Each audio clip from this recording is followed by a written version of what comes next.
सबको मार देंगे। अब उन्हें तो सुन रहा क्या बोल रहे, ये पिला पिला और पिला, इसको कुछ तो बोला है भी, पिला पिला पिला के सारा खबर निकाल लिया उसको।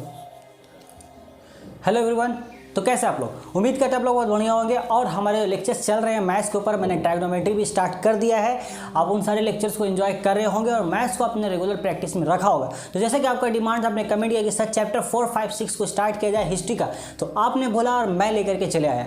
हम लोग आज की लेक्चर से स्टार्ट कर रहे हैं चैप्टर 4 को। चैप्टर 4 आपका 1857 रिवॉल्ट। तो आज के लेक्चर में हम लोग पूरी डिटेल में समझेंगे कि भाई रिवॉल्ट का मीनिंग क्या होता है, एक्चुअल में क्रांति बोलते किसको है, आंदोलन, विद्रोह, क्रांति के बीच में क्या बेसिक डिफरेंस होता है। देन हम ये समझेंगे कि किन किन कारणों की वजह करके क्रांति एक आंदोलन हो सकता है और उसके थ्रू क्रांति आ सकती है, और क्या वो कारण थे जिसके वजह कर अंग्रेजों के खिलाफ इतनी बड़ी क्रांति आई, इतनी बड़ी विद्रोह हुआ था 1857 में। तो उम्मीद है कि आपको ये समझ में आ गया कि ये लेक्चर किस टॉपिक के ऊपर होने वाला है। तो ये लेक्चर होने वाला बहुत इंटरेस्टिंग। अगर आपको करना है बस एक काम, कॉपी कलम निकालना है, अपनी काहिली उठाकर एक किनारे पटक देना है, और चैनल को सब्सक्राइब नहीं किया तो कर लीजिए। वीडियो पसंद आता तो वीडियो को लाइक कीजिए। बिना किसी इंतजार का ये वीडियो को स्टार्ट करते हैं। ठीक है, आपका चैप्टर 1857 रिवॉल्ट। सबसे पहले हम समझते हैं फिर रिवॉल्ट का मीनिंग। अगर हिंदी में बोला जाए तो रिवॉल्ट को हम लोग बोलते हैं क्रांति। ठीक है, क्रांति। तो पहले समझते हैं क्रांति का मीनिंग क्या होता है। देखो, गवर्नमेंट हम लोग जिस भी कंट्री में रहते हैं, हर गवर्नमेंट, तो कभी कभी क्या होता है कि हमें ऐसा लगता है कि भाई देखो, कभी कभी क्या होता है कि ऐसा लगता है कि गवर्नमेंट ने जो रूल या लॉ पास किया है वो गलत है, तो उसके अगेंस्ट में लोग चले जाते हैं प्रोटेस्ट करने के लिए। अब ये जो प्रोटेस्ट, इसको हम लोग सिंपली बोलते हैं आंदोलन। तो ये प्रोटेस्ट का बस आंदोलन का सिंपल एक ही मकसद होता है कि भाई आपने जो लॉ को पास किया उसको वापस ले लीजिए। कभी कभी क्या होता है कि इस आंदोलन में वायलेंस हो जाता है, यानी कि मार पीट भी हो जाती है, तो इस केस को हम बोलते हैं विद्रोह। यानी कि आंदोलन क्या होता है, विद्रोह में कन्वर्ट हो जाता है। अभी किसी भी कारणवश हो सकता है कोई थर्ड पार्टी आकर के इसमें एंटर कर दे और इस पूरे आंदोलन को तितर बितर कर दे, जिसका वजह कर ये विद्रोह की शक्ल ले ले। या ऐसा भी हो सकता है कि जो लोग ये आंदोलन कर रहे हैं वो काफ़ी लंबे टाइम से कर रहे हों, और अगर सरकार के द्वारा उनकी बात को ना सुना जा रहा हो तो फ्रस्ट्रेशन की वजह कर भी ये आंदोलन विद्रोह में तब्दील हो सकता है।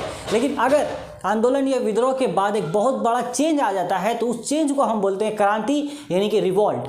आई थिंक कि आपको रिवॉल्ट का मीनिंग समझ में आ गया होगा। ये सिंपल हम ऐसे बोल सकते हैं कि एक जालिम हुकूमत को हटा करके उसकी जगह पर एक नया हुकूमत लाना, इसको हम बोलते हैं क्रांति। और ये किसी छोटे मोटे आदमी का काम नहीं है, इसके लिए एक बहुत बड़ा पैमाना चाहिए, बहुत बड़े पैमाने पे ये काम होना पॉसिबल है। तो कुछ ऐसा ही हुआ था 1857 के दौरान। अंग्रेज जो हुकूमत कर रहे थे हिंदुस्तान में, तो उन्होंने जब से वो आए थे तभी से वो लेकर के जब तक रहे तब तक उन्होंने जलील करके रख दिया पूरे हिंदुस्तानियों को।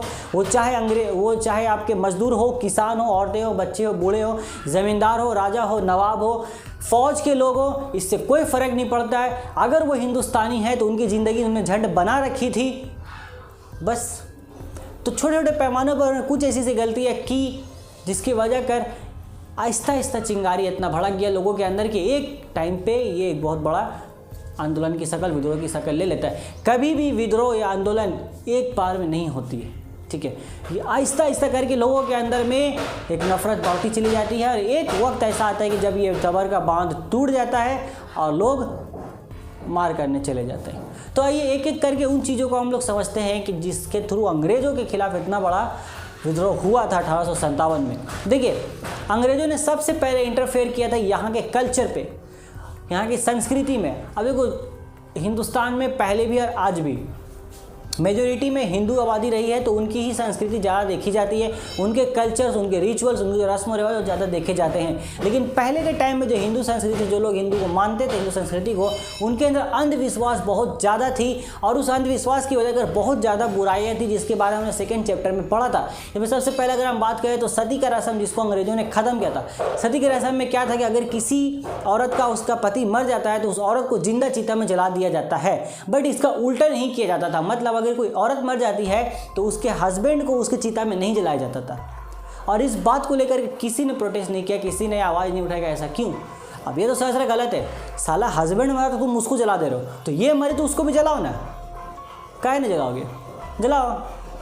तो एक लाइन में सिंपल बोलो कि जो कमज़ोर है हम उसको दबा के रखेंगे, सिंपल बोलो, ज़्यादा ये सब बहाना लेने का क्या ज़रूरत है। तो अंग्रेज़ों ने क्या किया, सती की रस्म को ख़त्म किया। हाँ, इसके आप सपोर्ट में लोग आए थे, रविंद्रनाथ टैगोर थे,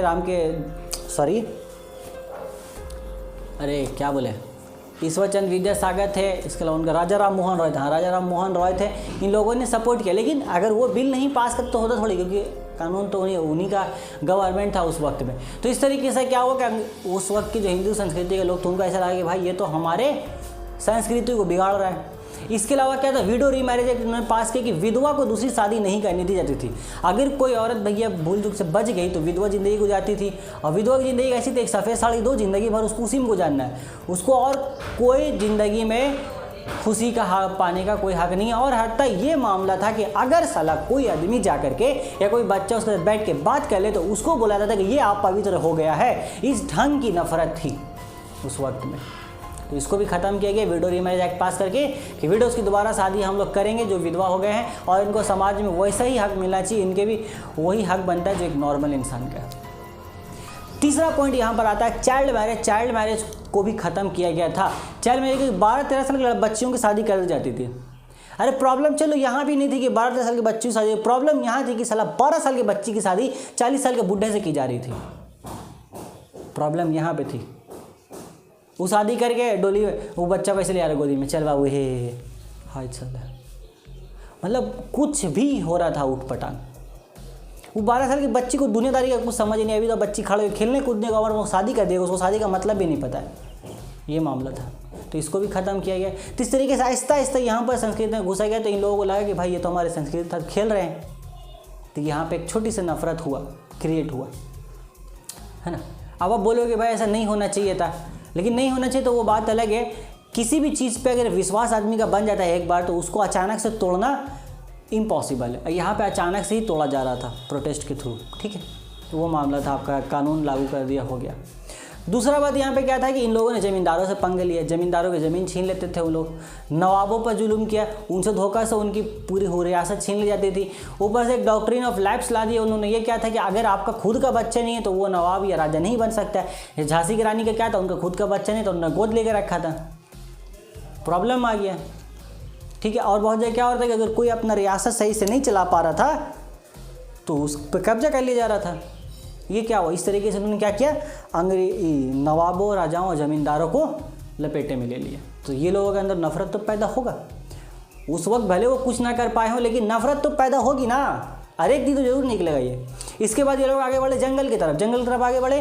जंगल में इन्होंने फॉरेस्ट लॉ लागू किया। फॉरेस्ट लॉ में इन्होंने बोला कि भाई ये जंगल अब हमारा है, इस पर अब उन लोगों का कोई हक नहीं है जो साला उस वक्त से रह रहे हैं जब से ये जंगल बना है, जब से वो पैदा हुए हैं, यानी कि कबीले के लोगों का, जिसके थ्रू बहुत सारे बगावतें हुई थी। बुंडा बगावत, कोल बगावत, संथाल बगावत, ह्यूल बगावत, ये सारे बगावत हमें देखने को मिली जो 3rd चैप्टर में है हमारा। ये सारे हुआ था। जो कबीले के लोग बचपन से जंगल में रह रहे हैं, वहाँ से उन्हीं को ऐसा खाना पीना, उनका रिहाइश का जरिया वही है, वहीं रह रहे हैं, उनको मना कर दिया गया, अब लकड़ी तक नहीं काट सकते, तो विद्रोह तो होगा। यहाँ से ऐसे इनको डिस्टर्ब किया गया, ठीक है। फिर आगे और हम बढ़ते हैं तो आगे कहानी में इतना तो हुआ, लेकिन मेन कुछ एक ऐसा होता है जो सारे केसेस को ला करके जोड़ देता है। तो यहाँ पर कुछ एक बड़ा केस हुआ जिन्होंने इन सारे चीज़ों को ला करके जोड़ दिया। यहाँ पर फौजी बगावत, पहले हम लोग बात कर लेते फौज की। तो फौज में क्या था कि फौज में लोग अंग्रेज़ों को बोलना था कि भैया आप कुछ भी नहीं कर, जैसा हम बोलेंगे वैसा करना होगा आपको। ऐसे साउथ में क्या था, पहले टाइम में साउथ में, जैसे अभी भी शायद है, कि कान छेदाना लड़कों के लिए अच्छा माना जाता है। तो कान छेदा रहा, कोई फौज में गया तो फौज में तो कान छेदाना अलाउ नहीं है, वो मना किया। मुस्लिमों में क्या है कि दाढ़ी होना चाहिए आपका, तो फौज में दाढ़ी रखना अलाउ नहीं है। और रीज़न भी है, अब पता चला बंदूक चला रहा है, बंदूक यहाँ दाढ़ी में फंस गया 10 जा करके, हद थे। अब बहुत सा बंदूक होता है ना, मशीन गन कुछ टाइप का हो गया, अब दाढ़ी में फंस गया, ख़त्म, बाल बड़ा बड़ा नहीं रख सकते। तो इस तरीके के रूल उस वक्त भी थे। तो इनसे प्रॉब्लम नहीं हुई थी ज़्यादा, प्रॉब्लम एक स्पेशल केस हो गई थी कारतूस के मामले से। नॉर्मली अंग्रेज़ क्या था कि वो लोग बेस फील्ड राइफ़ल इस्तेमाल किया करते थे, ठीक है, वो यूज़ किया करते बेस फील्ड। बट एक बार अब गलती से बोलो या जानबूझ के बोलो ये मेरे को नहीं पता, लेकिन उन लोगों ने इन फील्ड राइफ़ल लाया था। अब इस इन फील्ड राइफ़ल आपका क्या था, इसमें इस कारतूस में क्या था, बेस फील्ड में क्या होता था कि जो कारतूस यानी गोली आती थी उसको डायरेक्ट हम लोग बंदूक में लगा के फायर कर सकते थे। लेकिन इन फील्ड में क्या था कि उसके ऊपर एक लेयर लगी रहती थी और उसको दांत से छील करके निकालना पड़ता था, ये एक मामला था, ठीक है। अब कुछ ये इस प्रकार का होता है, आपका जो गोली दिखती है वो कुछ इस प्रकार की होती है। देखो यहाँ पर ये होता है, इसको हम लोग बोलते हैं प्राइमर। जैसे हम लोग ट्रिगर को दबाते हैं तो ट्रिगर इस प्राइमर में चिंगारी क्रिएट करता है, और यहाँ पर अंदर भरी होती है आपकी बारूद, या कारतूस अब बोलो उसको, बारूद बोलो, बारूद भरी होती है अपना। तो ये जैसे प्राइमर में आग लगती है, ये बारूद को जला देता है। अब बारूद जलता बहुत तेजी है, आपको पता है। अब बारूद को यहाँ निकलने का जगह नहीं है, यहाँ पर फाइनली अटैच होती है बुलेट। ये छोटा सा यहाँ पर अब बुलेट अटैच होती है, तो ये बारूद जाकर के बुलेट फायर कर देती है और ये छोटा सा बुलेट चल जाता है, इंसान को चीर के रख देता है। ठीक है, तो आज के टाइम में टेक्नोलॉजी बहुत डेवलप हो गया। आज के टाइम में लोग स्टील के भी गोलियां बनाते हैं जिस पर जंग नहीं लगता, लेकिन पहले के टाइम पर बेसिकली लोहे की गोलियां बनती थी, लोहे के ऊपर जंग लगता था बहुत जल्दी। तो गोली को जंग लगने से बचाने के लिए इस गोलियों के ऊपर एक कवर चढ़ाया जाता था चिपचिपा चीज़ का, जिसको हम लोग सिंपली बोल सकते हैं चर्बी। चर्बी का कवर चढ़ाया जा रहा था, तो ये लोग आता चर्बी का कवर इसमें रहता था, चिकना चीज़ का आता था। लोग मज़े से उसको उखाड़ते थे दांत से और उसमें लगाते थे, बंदूक में गोली फायर करते थे। एक दिन क्या हुआ कि मंगल पांडे चले गए कारखाने में, जहाँ पर मंगल पांडे का नाम आप लोगों को सुना होगा, मुझे उम्मीद है, मैं उम्मीद करता हूँ इस चीज़ की। मंगल पांडे के ऊपर पूरा पिक्चर भी बना है, मंगल पांडे। तो मंगल पांडे चले गए कारखाने पे जहाँ पर ये बन रहा था कारतूस वगैरह, ठीक है, वो बन रहा था। अब चले गए, वो देखिए कि गाय को जबा करके, गाय को मार करके उसकी चर्बी निकाली जा रही है और सुअर को मार करके उसकी चर्बी निकाली जा रही है। गाय की चर्बी क्वांटिटी में बहुत ज़्यादा होती है, और सुअर की चर्बी क्या होता है, उसका स्ट्रेंथ बहुत ज़्यादा होता है, वो बहुत लंबे समय तक सेफ रह सकती है, मतलब वो एक्सपायर जल्दी नहीं होती। तो गाय की चर्बी को लिया जाता है एज अ क्वांटिटी, और सुअर की चर्बी उसने मिला करके उसका स्ट्रेंथ बढ़ाया जा रहा था। फिर उन्होंने देखा कि इस चर्बी का यूज़ करके कवर तैयार किया जा रहा था। ये वही कवर था सेम जो उनके गोली के ऊपर थी। अब जब ये बात पता चली तो मंगल पांडे भाई पंडित थे, बहुत बड़े, हिंदू धर्म से बिलोंग करते थे। और हिंदू धर्म में गाय की क्या मान्यता है ये मुझे लगता नहीं कि आपको बताने की ज़रूरत है। हिंदू धर्म में गाय को माता के रूप में माना जाता है। हत्या कि अगर गाय की हत्या हो जाती है, हत्या बोले सॉरी, अगर मृत्यु हो जाती है किसी कारणवश, तो उसको उसी तरीके से अंतिम संस्कार किया जाता है जिस तरीके से कि इंसान की अंतिम संस्कार की जाती है। अगर ऐसा कहा जाता है किसी के घर में अगर गाय, स्पेशली अगर मादा गाय मर गई है, तो उसको अगल बगल के लोगों से चंदा करता है वो, कि मेरे को चंदा, तो मेरे घर में गाय मरी है, मुझे उसका अंतिम संस्कार करना है। तो बहुत बड़ा ओहदा है, बहुत बड़ा रुतबा है गाय का हिंदू धर्म में। अब किसी हिंदू को अगर ये पता चले कि मैं डेली अपने दांत से मरे हुए गाय की चर्बी को छील रहा हूँ, अपने दांत में मरे हुए गाय की चर्बी लगा रहा हूँ, कैसा लगेगा जस्ट इमेजिन करके। आप इस चीज़ को इमेजिन भी नहीं कर सकते कि उसके फीलिंग्स को कितना ज़्यादा तकलीफ पहुँचेगा, कितना हर्ट होगा उसका फीलिंग। इस बात का अंदाज़ा लगाना भी मुश्किल है। तो जैसे मंगल पांडे को बात पता चली, यहाँ पर अफवाह फैली, यहाँ से बहुत तेज़ी से उन्होंने बात को फैलाया, बात फैली, फौज में गई। तो इससे क्या हुआ कि हिंदू जो फौज के लोग थे वो लोग पूरा भड़क गए। दूसरी तरफ मुस्लिम इस बात से भड़के कि साला इसमें सुअर का है। सुअर बहुत घिन माना जाता है इस्लाम धर्म में हमारा, उसको सुअर की जो गोश्त उसको खाना हराम बोला गया है। और ऐसे भी अगर सुअर के करीब के चला गया तो सुअर से नॉर्मली कोई भी आदमी, अगर हिंदू में अगर सुअर के करीब किया, सुअर अगर उसमें आगे टच हो जाता है, तो ऐसा तो है नहीं कि सुअर आगे आप में टच हुआ आप उसी हालत में मंदिर चले जाओगे पूजा करने के लिए, होगा नहीं। आप पहले घर जाओगे, स्नान करोगे, पवित्र होगे, उसके बाद ही आप मंदिर जाओगे। सिंपल है कि वो बहुत गंदा जानवर है, बहुत गंदगी में रहता है वो, इसीलिए उससे दूर रहने को कहा ही है। और उसका गोश्त तो ऐसा हराम हो गया, तो उसका तो चर्बी दांत में लग रहा है यहाँ पर, तो ये तो हराम हो गया। तो इससे क्या हुआ कि मुस्लिम जितने फौज थे उनके बीच में खलबली मच गई, उनके बीच में खलबली मच गई। मंगल पांडे गया, वो तो अपने गए भैया कैंप में गए। ये एक मैंने बहुत बड़े थे जो फौज में, देखो फौज में क्या होता है कि जैसे जंग होती है ना, तो उसमें उन फौज को मैंने उस टीम को उतारा जाता है पहले जो पैदल चलते हैं, उस टीम को उतारा जाता है, फिर जो घोड़ा पे चलते हैं, ठीक है, फिर मेडिसिन वाले को भेजा जाता है, मेडिकल वाले फ़ौज को, ये लोग गए, फिर उनको भेजा जाता है जो खाना मुहैया कराएंगे, 4 ग्रुप चले गए। तो ये बंदा उसका हेड था जो पैदल चलते थे फ़ौज में लड़ने के लिए आपका, ठीक है, वहाँ पे थे ये। और इसके अलावा और भी फ़ौज में बहुत से होते हैं, कैंप में ही रहते हैं, जो फ़ोन के थ्रू, वॉकी टॉकी के थ्रू पता करते हैं कौन कहाँ गया नहीं गया। तो जंग में बहुत सारा बात होता है, ऐसा नहीं कि पता चला चल रहे हुर रे जंग, वैसे जंग नहीं होता है, बहुत खर्चा है इसमें, अब बहुत बढ़िया से होता है। इनको पता चला ये गैप नहीं, तो 2 लेफ्टिनेंट थे इनके पास, नाम नहीं याद आ रहा मुझे, तो उनको इन्होंने बोला, तो उन्होंने बोला नहीं ये तो झूठ है, ये अफवाह है। तो बोला ये अफवाह नहीं है, मैं अपनी आंखों से देख करके आ रहा हूँ। तो बोला अच्छा तुम देख चुकी हो। तो उनके बीच में थोड़ी बहस वहस होती है। उसके बाद गुस्से मंगल पांडे बोलते अरे छोड़ो, अब तो तुम लोग मुझे आप पवित्र कर ही चुके हो। निकालते हैं कारतूस, छीलते हैं दांत से, लगाते हैं बंदूक में, ढिचकियाँ दोनों खत्म, मार दिया उन दोनों को। मंगल पांडे ने दोनों लेफ्टिनेंट को मार दिया। अब मार दिया जब, तो उसके बाद तो फौज में उनको सज़ा तो दी जाएगी, तो उनको खुलेआम फांसी की सज़ा दी जाती है अंग्रेज़ों के द्वारा। ठीक है। ये कहाँ पे थे? ये थे आपके बैरकपुर में। बैरकपुर या बरकपुर कुछ ऐसी जगह का नाम है ना, अगर मैं गलत बोलूँ तो आप सही कर देना उसको। ये खबर फिर पहुँची मेरठ में। मेरठ में आपका फ़ौज का बेस का पास एक खबर पहुँची। ये थे 34 NIA के हेड थे आपके, यहाँ मेरठ में पहुँचा था 20 NIA आपका, ठीक है। जब यहाँ पे खबर पहुँची तो ये बोला अब बर्दाश्त नहीं किया जाएगा, अब सीधा मार चलेगा, अब सीधा मार चलेगा, अब बर्दाश्त नहीं होगा। तो यहाँ से इन लोगों ने प्लानिंग किया कि ठीक है हम लोग अब सीधा हमला बोलेंगे अंग्रेज़ों के ऊपर। यहाँ पे सीधा कहानी बना और इन्होंने एक डेट फिक्स किया कि 30 मई 1857 को हम लोग शुरू करेंगे अपना जंग, उनके खिलाफ विद्रोह शुरू करेंगे। ये होगी आपका पहला बात। तो अब लोगों तक खबर पहुंचानी है कि भाई हमको विद्रोह करना है, सारे लोगों को इकट्ठा करना है। तो उसके लिए उस टाइम में क्या किया था, रोटी और कमल का सहारा लिया जाता था। अगर आपके पास रोटी या कमल लेकर के इंसान आ रहा तो आप समझ जाओ कि ये विद्रोह के लिए बुलाया जा रहा है आपको। तो रोटी या कमल एक सिंबल था कि विद्रोह के लिए बुलाया गया, आंदोलन के लिए बुलाया गया, चलो मार करना है। लोग निकल पड़ते थे, ऐसे था पहले। ये हुआ, लेकिन जंग शुरू होने से पहले ही कांड तो हमेशा होना है। अंग्रेज़ों ने क्या था कि फ़ौज के लोगों को शराब पीने की आदत लगा रखी थी। अब शराब ऐसा चीज़ है कि शराब पीने के बाद इंसान सच ही बोलता है, झूठ बोलेगा नहीं, क्योंकि अपने होश में रहता नहीं है, सच बोलेगा। अब यहाँ शराब पी रहा है, एक फ़ौज का आदमी बैठ के अंग्रेज़ के साथ वो बोल रहा है 30 मई को साला तुम लोग सब खत्म हो जाएगा, तुम लोग सब को मार देंगे। अब अंग्रेज़ों सुन रहा क्या बोल रही, ये पीला पीला और पीला, इसको कुछ तो बोला है भी, पिला पिला के सारा खबर निकाल लिया उसको। अब अंग्रेज़ को पता चल गया कि 30 मई को मार होने वाला है, तो 30 मई को मार हो उससे पहले लोग कहा कि सारा इंतजाम अपना सब जगह कर दिया।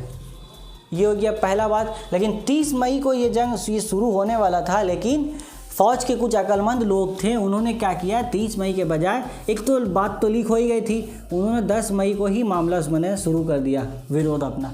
ये प्रॉब्लम थी, ये बहुत बड़ा गलत फैसला था, क्योंकि आपके पास लिमिटेड रूप में हथियार अवेलेबल है, आप खुद अपना हथियार बना नहीं रहे तो लड़िएगा कैसे? आपके पास वही हथियार अवेलेबल है जो पहले से आपने स्टॉक करके रखा है, और एक्स्ट्रा आपके पास है नहीं, ना आप बना सकते हैं ना आप कहीं से ले सकते हैं। तो ये एक प्रॉब्लम हो गई थी, हथियार की कमी हुई थी।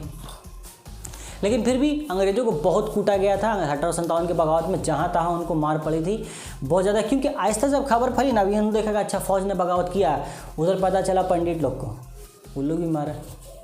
अच्छा पंडित का किस्सा तो मैंने बताया नहीं, पंडित लोगों के साथ किया जाता था। अब पंडित का हिंदू धर्म में बहुत ऊँचा मकाम है, मौलवी लोगों का भी बहुत ऊंचा मकाम अपने इस्लाम धर्म में जैसे। तो पंडितों क्या कहता था उस टाइम, SC/ST कास्ट में उनको रखा गया था अंग्रेजों के टाइम उन्होंने। अब वो लोग चढ़ते थे ट्रेन पर तो उनको ज़मीन पर नीचे बैठाया जाता था, जस्ट इसलिए कि वो SC/ST थे, हालांकि वो पंडित है।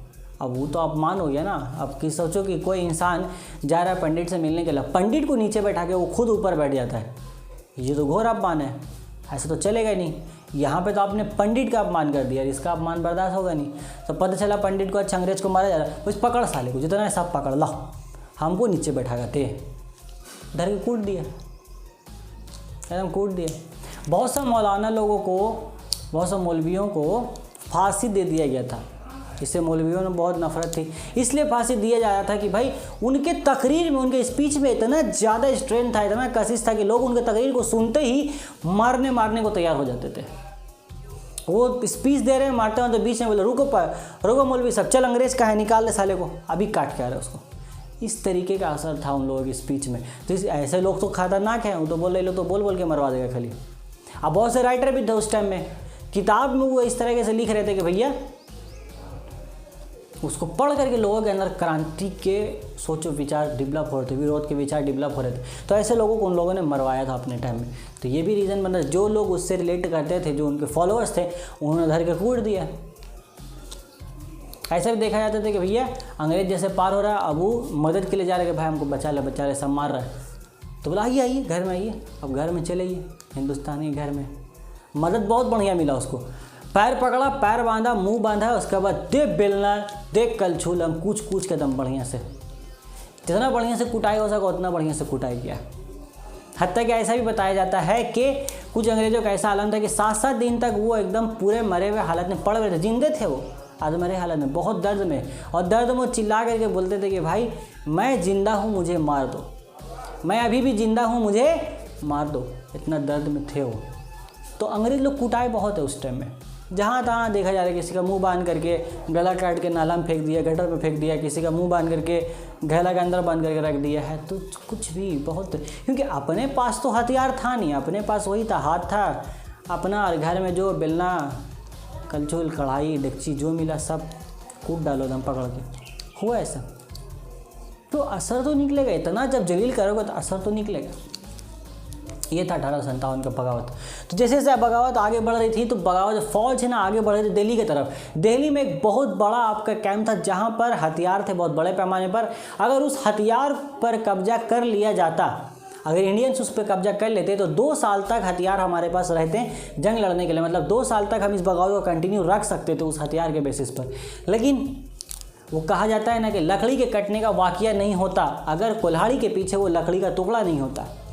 तो हमें हमेशा धोखा अपने से ही मिलती है, और इस बार हमें अपनों से ही मिली थी।